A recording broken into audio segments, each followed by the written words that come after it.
कुंभ मेला शुरू होने में कुछ दिन शेष बचे हैं, मगर कुंभ मेले के कार्य अभी भी पूरे होते दिखाई नहीं दे रहे हैं। कुंभ मेला अधिकारी दीपक रावत द्वारा लगातार कुंभ मेले के कार्यों को लेकर निरीक्षण किए जा रहे हैं। कुंभ कार्यों को लेकर मेलाधिकारी दीपक रावत द्वारा निरीक्षण किया गया।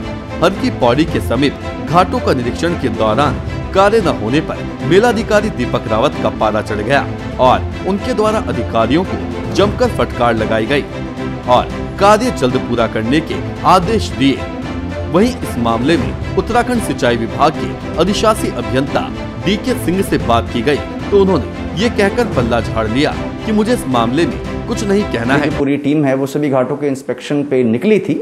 कुछ घाटों पे मुझे ऐसा लगा कि जो हमारी चेन्स हैं सिक्योरिटी की वो होनी चाहिए थी, वो मुझे कम दिखी। तो इरिगेशन डिपार्टमेंट को निर्देशित किया गया है कि जो अगला स्नान हमारा 16 तारीख को है, उससे पहले 15 को मैं एक और इंस्पेक्शन करूंगा और 15 को मुझे ये सारे काम पूरे होते हुए नजर आए। उनसे इनके विरुद्ध कार्रवाई के लिए तो लिखना ही पड़ेगा और मैं बिल्कुल चाहूंगा कि अगर कोई ऑफिसर ठीक से काम को अंजाम नहीं दे रहे तो उनको जरूर यहाँ से मुक्त करते हुए किसी योग्य अधिकारी को रखा जाए। सस्पेंशन भी एक प्रकार से विभागीय कार्रवाई का ही हिस्सा होता है, तो अगर ये नहीं होता तो हम जरूर विभागीय कार्रवाई हेतु लिखेंगे।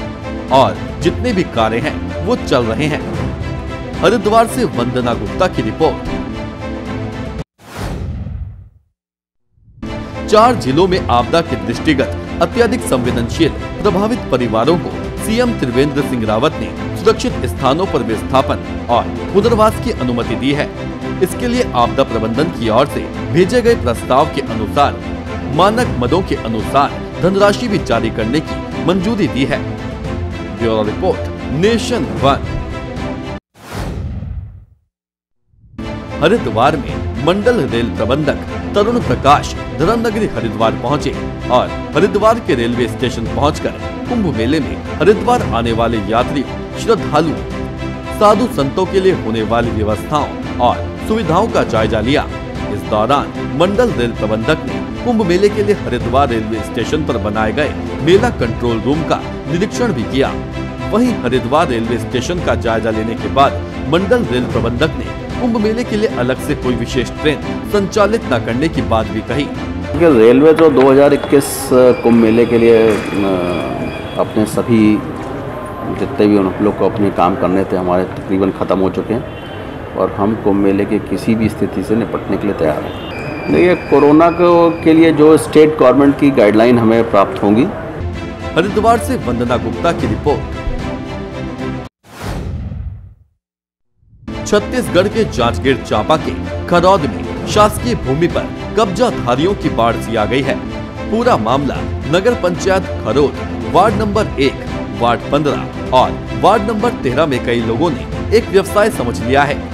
वहीं कब्जा धारकों की हौसले बुलंद हैं, जहां बेजा कब्जा करने वालों को थोड़ी सी जगह शासकीय मिल रही है, वहीं कब्जाधारी कब्जा कर रहे हैं, जिस पर नगर पंचायत के अधिकारियों की चुप्पी इन्हें बढ़ावा दे रही है। कब्जा हो रहा है और हम नगर पंचायत द्वारा जो है प्रस्ताव जो है पारित करके भेज भी दिया गया है, लेकिन शासन प्रशासन द्वारा इस बेजा कब्जा पर किसी प्रकार का ध्यान नहीं दिया जा रहा है और नगर पंचायत खरौद में विकास के लिए एक भी जगह जो है नहीं बचा हुआ है। तो मैं नगर पंचायत के जो अधिकारी हैं उन पर जो है वो 600 की जानकारी नहीं है। 60-70 लोगों का हम लोग ने नोटिस शामिल किया है जो हमारे संज्ञान में आया है और पहले की भी कब्जाधारी नोटिस कितने को सर नोटिस कितने आदमी को दिए हैं? लगभग 100 लोगों को दिया गया नोटिस। जांजगीर चांपा से दीपक यादव की रिपोर्ट।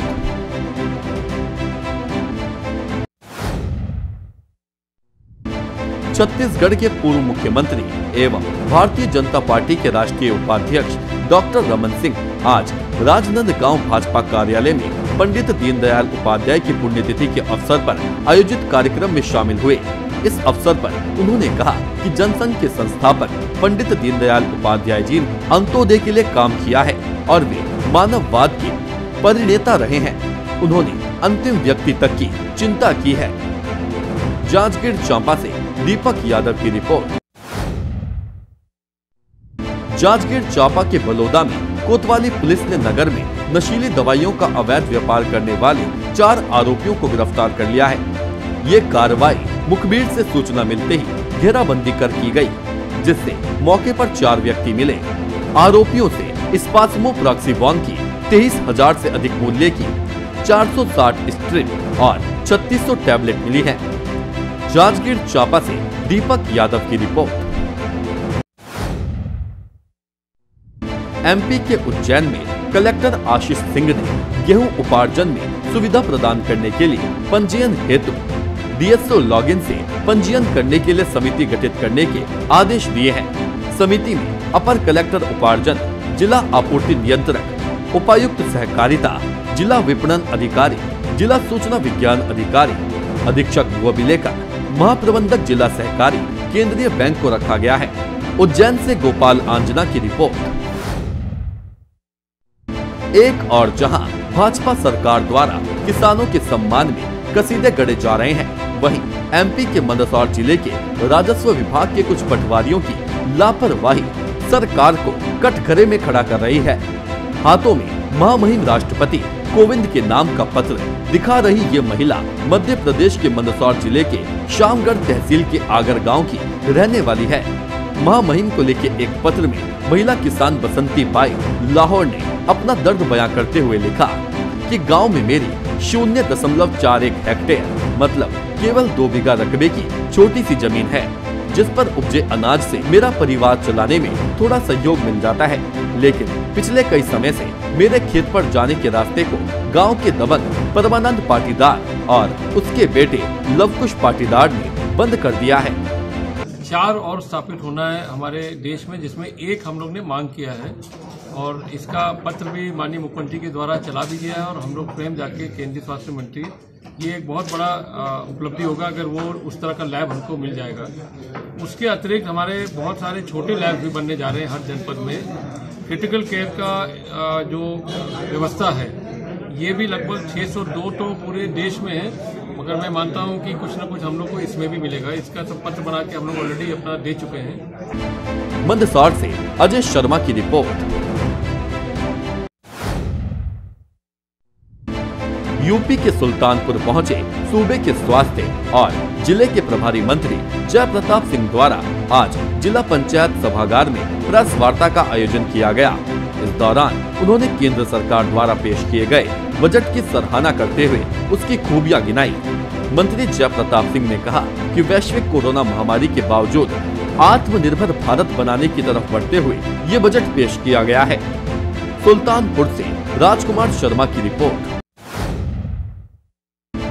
खबर यूपी के अमेठी से है, जहां 22 वर्षीय युवक का शव मिलने से हड़कंप मच गया। मामले में एसपी ने बताया कि जीआरपी प्रतापगढ़ के प्रभारी ने उन्हें बताया कि शव पर भारी किसी चोट के निशान नहीं पाए गए हैं। जो निशान पाए गए हैं वो ट्रेन का ही पाया गया, इसलिए प्रथम दृष्टिया ये आत्महत्या का मामला ही लगता है। उन्होंने बताया कि इसके बाद भी अमेठी पुलिस साक्ष्य संकलन कर अपने स्तर से भी जाँच कर रही है। अमेठी से अशोक श्रीवास्तव की रिपोर्ट।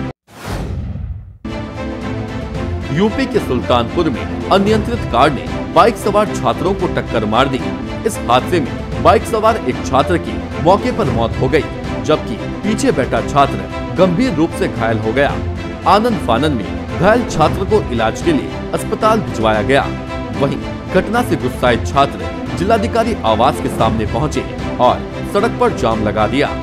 फिलहाल मौके पर पहुंची पुलिस ने छात्रों को समझा बुझाकर प्रदर्शन समाप्त करवा दिया। सुल्तानपुर से राजकुमार शर्मा की रिपोर्ट। नैनीताल के नवनियुक्त जिलाधिकारी धीराज गबरियाल ने विकास भवन सभागार में जिला योजना की पहली समीक्षा बैठक ली। योजना में अवमुक्त धनराशि को शीघ्र व्यय करने के निर्देश विभागीय अधिकारियों को दिए। नैनीताल से ललित जोशी की रिपोर्ट।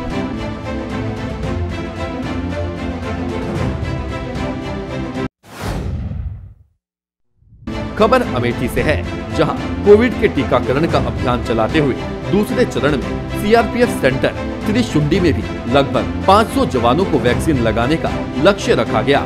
सेंटर के अंदर 4 सेक्शन बनाए गए हैं। 500 जवानों को वैक्सीन लगाने का लक्ष्य रखा गया। सेंटर के अंदर 4 सेशन बनाए गए हैं, जिसमें प्रति सेशन 125 लोगों का टीकाकरण किया जाएगा। सीएमओ डॉक्टर आशुतोष दुबे ने मीडिया को बताया कि वैक्सीन को लेकर सेंटर में कुछ कंफ्यूजन था। सूचना मिलने के बाद मैंने खुद मौके पर पहुंचकर अधिकारियों से वार्ता कर कंफ्यूजन दूर किया। अमेठी से अशोक श्रीवास्तव की रिपोर्ट।